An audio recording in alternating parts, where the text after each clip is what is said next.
Pulong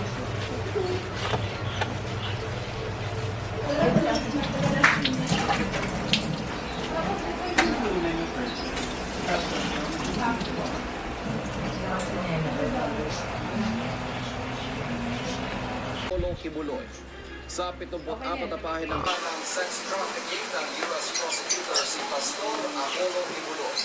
Sa 74 na pahina ng indictment ng federal prosecutor sa Los Angeles, sinakusahan si Kibuloy at iba pang opisyal ang Kingdom of Jesus Christ, the name of God, si Pastor Kibuloy.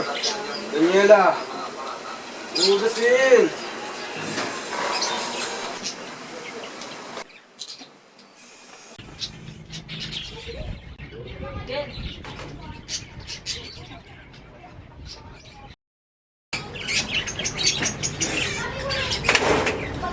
Gabing-gabi, nag-iingay ka na naman, Yela.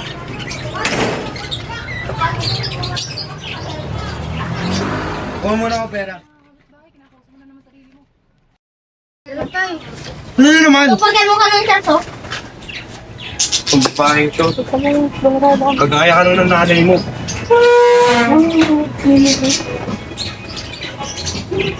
Daniela, ayos ka.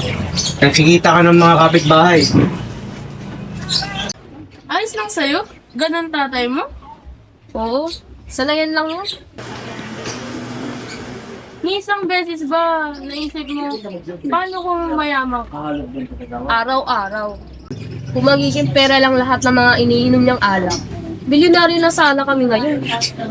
Totoo, yung tipong walang tindahan na nabubulok, o tatay na lunod sa utang.